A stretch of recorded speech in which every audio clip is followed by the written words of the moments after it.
बिस्मिल्लाहिर्रहमानिर्रहीम। मोहम्मद शाकिर। आज हम लेक्चर सीरीज़ के दूसरे लेक्चर को हम देखेंगे। तो जैसा कि हमने मैट्रिक्स को देखा था, आज हम मैट्रिक्स की टाइप्स को देखेंगे कि कितनी टाइप्स हैं, तो उनको हम डिस्कस करेंगे वन बाय वन। तो सबसे पहले जो हमारे पास मैट्रिक्स की टाइप है ना, वो है रो मैट्रिक्स। अब रो मैट्रिक्स कौन सा होगा? जिसमें हमारे पास सिंगल रो होगी। It has only one row. Column जितने भी हों उससे हमें कोई लेन देन नहीं है। हमारे पास जो रो होनी चाहिए वो क्या होनी चाहिए? सिंगल होनी चाहिए, एक रो होनी चाहिए। तो इसके एग्जांपल में हम देखते हैं कि ये एक हमारे पास मैट्रिक्स है, उसमें देखते हैं कि हमारे पास 2 3 5 इसकी एंट्रीज हैं। तो अब यहाँ पे देखें तो हमारे पास एक सिंगल रो है, ठीक हो गया, R1 है, एक ही रो है। तो ये हमारे पास क्या होगा? रो मैट्रिक्स होगा। अब इसके देखें ना कॉलम कितने हैं, 1 2 3। हमने कॉलम्स को नहीं देखना, हमने सिर्फ रो को देखना है। सिंगल रो है तो हमारे पास कौन सा होगा मैट्रिक्स? रो मैट्रिक्स होगा। अब यहाँ पे देखें, अब इसमें दो रोज आ गई, एक ये और एक ये, तो ये हमारे पास क्या है? रो मैट्रिक्स नहीं है। अब इसकी दूसरी टाइप है कॉलम मैट्रिक्स। इसमें क्या होगा? जैसे उसमें एक रो थी, इसमें सिंगल कॉलम होगा, यानी कि एक ही कॉलम होगा। The type of matrix in which it has only one column. तो एग्जांपल देखें, सी मैट्रिक्स है हमारे पास 1 3 5। अब यहाँ पे देखें जो वर्टिकल एक्सिस है वो क्या होता है? हमारे पास कॉलम होता है।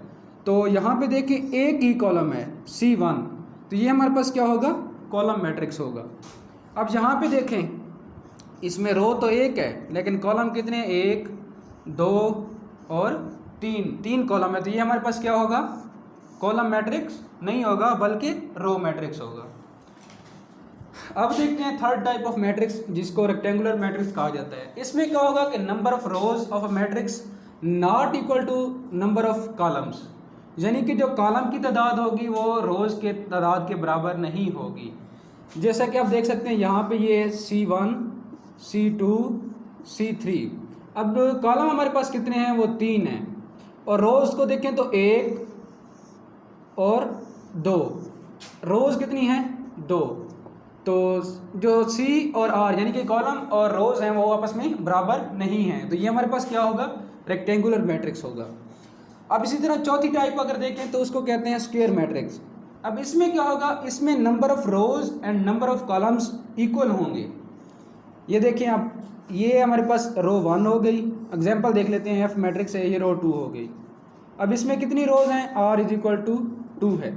अब कॉलम्स देख लेते हैं, 1 और ये 2, इसमें कॉलम्स कितने आ गए? 2, तो ये क्या हो गए? इक्वल हो गए। तो इसको हम क्या कहेंगे? स्क्वायर मैट्रिक्स कहेंगे।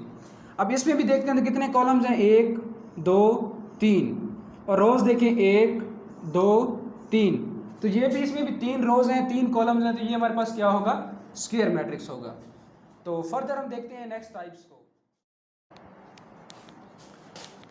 अब फिफ्थ टाइप है मैट्रिक्स की, जिसको नल या ज़ीरो मैट्रिक्स भी कहा जाता है, ठीक हो गया। इसके दो नाम है, नल मैट्रिक्स या ज़ीरो मैट्रिक्स। इसमें क्या होगा? All entries are zero.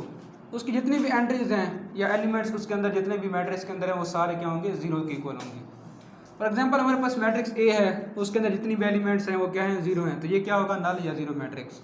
B को देख लें तो इसके अंदर भी सारे जो है ना एलिमेंट्स या एंट्रीज क्या हैं? ज़ीरो, तो ये भी क्या होगा हमारे पास? नल या ज़ीरो। इसी तरह सी को भी देखें तो ये सारी एंट्रीज क्या हैं? ज़ीरो, तो ये हमारे पास क्या होगा? नल या ज़ीरो मैट्रिक्स। अगली टाइप है डायगोनल मैट्रिक्स। अब डायगोनल क्या है? If any entry of a diagonal of a matrix not equal to zero. वो ये कह रहा है कि डायगोनल क्या होता है? एक मैट्रिक्स है, उसकी ये जो चीज़ है उसको हम क्या कहते हैं? डायगोनल कहते हैं। वो ये कह रहा है कि कोई भी एक एंट्री डायगोनल की, एक मैट्रिक्स की डायगोनल की ज़ीरो के नॉट इक्वल हो, यानी कि कुछ भी हो सकता है, 1 2 3 कुछ भी हो सकता है, एक एंट्री, तो हमारे पास क्या होगा? डायगोनल मैट्रिक्स होगा। एग्जाम्पल के तौर पर ये हमारे पास एक ए मैट्रिक्स है, इसकी एंट्रीज को देखिए 1 0 0 0 0 0 फिर 0 0 3। अब ये डायगोनल है, इसके अंदर दो एंट्रीज जो है ना वो नॉन ज़ीरोज़ हैं, तो ये अब हमारे पास क्या होगा? डायगोनल मैट्रिक्स होगा। अब इसी तरह बी को देखें, इसमें देखें तो एक एंट्री जो है ना वो क्या है? डायगोनल की नॉन ज़ीरो है, तो ये भी हमारे पास क्या होगा? डायगोनल मैट्रिक्स होगा। अब इस तरह एक सेवंथ टाइप है स्केलर मैट्रिक्स। इसमें क्या है, अ डायगोनल मैट्रिक्स, ये भी एक डायगोनल मैट्रिक्स की तरह का है, is called scalar if all the diagonal entries are same. इसमें क्या होगा, डायगोनल की जितनी भी एंट्रीज होंगी ना वो क्या होंगी, सेम होंगी, या तो वो 2 होगी या 3 या 4 या 5, सारी मतलब ये हैं इक्वल होंगी। जैसा कि फॉर एग्जांपल ए मैट्रिक्स में 2 2 2 डायगोनल की एंट्री सारी सेम है, तो इसको हम क्या कहेंगे, स्केलर मैट्रिक्स कहेंगे। अब इसी तरह बी को देखें, इसमें क्या है 1 2 3, ये जो डायगोनल की एंट्रीज हैं क्या हैं, डिफरेंट हैं, तो ये क्या होगा, हमारे पास डायगोनल मैट्रिक्स नहीं होगा, ये नॉन डायगोनल मतलब नॉन स्केलर मैट्रिक्स है। ठीक हो गया।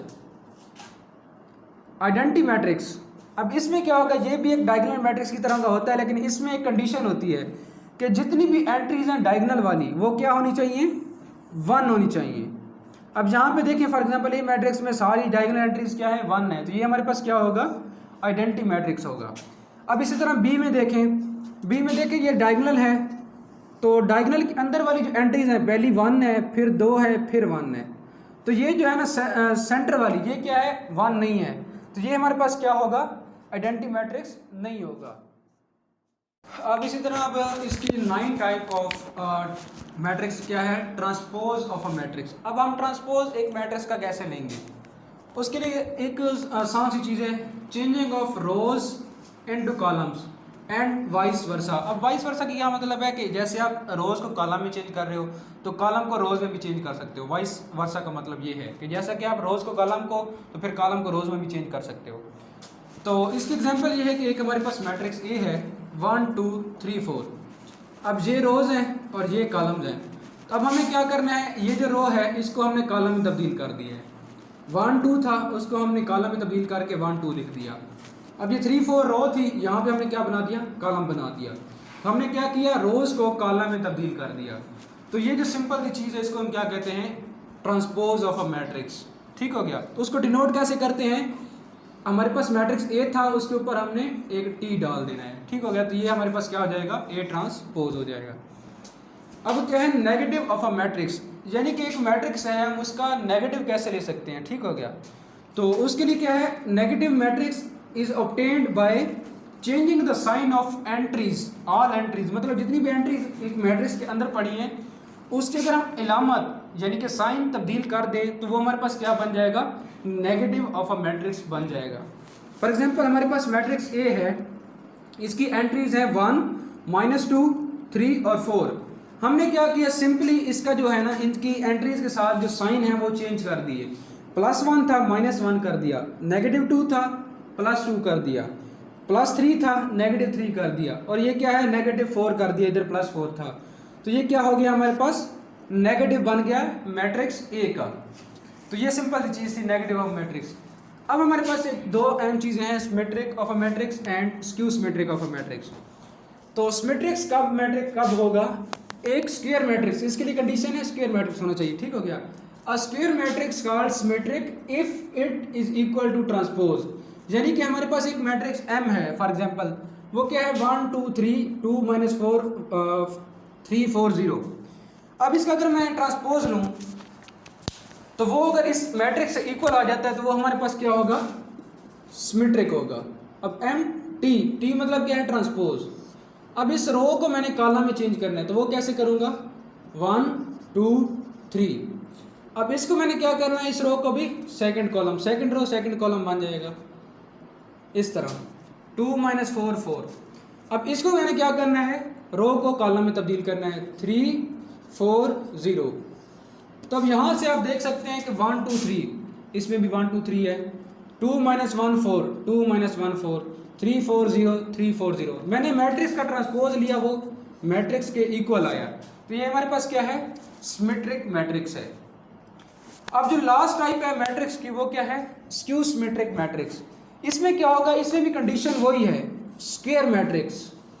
A square matrix is called skew symmetric if a transpose is equal to -a, यानी कि उस मैट्रिक्स का ट्रांसपोज लें तो वो किसके इक्वल है, उसके नेगेटिव के इक्वल है। फॉर एग्जांपल हम एक मैट्रिक्स लेते हैं A, उसकी एंट्रीज हैं 0 2 3 -2 0 1 -3 -1 0। अब इसका हम जब ट्रांसपोज लेंगे तो वो कैसा होगा, इस कॉलम को उसने क्या कर दिया है, रो में तब्दील कर दिया है। यहाँ पे आप देखें ये हमारे पास अब था कॉलम, इसको उसने क्या कर दिया, रो में तब्दील कर दिया। 0 -2 -3, 0 -2 -3। अब यहाँ पर देखें ये क्या थी हमारे पास, कॉलम है तो उसको हमने रो में तब्दील कर दिया है, 2 0 -1। अब ये थर्ड कॉलम है तो थर्ड रो में 3 1 0, इसको हमने रोज़ में तब्दील कर दिया है। अब हम क्या करेंगे, इसके साथ अगर हम नेगेटिव इन ऑल एंट्रीज में से अगर हम नेगेटिव कॉमन ले लें तो क्या हमारे पास बनेगा, 0 2 -3, यानी कि ये पॉजिटिव था तो ये नेगेटिव था तो पॉजिटिव बन गया, ये नेगेटिव था तो यहाँ पे पॉजिटिव बन गया। अब ये क्या है, पॉजिटिव है तो यहाँ पे नेगेटिव, नेगेटिव है तो पॉजिटिव, इसी तरह ये पॉजिटिव है तो नेगेटिव बन गया, ये भी पॉजिटिव है तो नेगेटिव बन गया। ये हमारे पास क्या आ गया, नेगेटिव आ गया, यानी कि ए का नेगेटिव आ गया। तो क्या होगा, ए ट्रांसपोज जो है वो किसके बराबर आ जाएगा, -a के। तो इस कंडीशन को क्या कहते हैं, हम स्क्यू सिमेट्रिक कहते हैं। तो ये थी हमारी मतलब मैट्रिक्स की टाइप। तो ये हमने 12 टाइप्स थी वो पढ़ ली हैं। तो उसके बाद हम नेक्स्ट इसकी जो है ना एक्सरसाइज करते हैं, तो उसमें मज़ीद आपको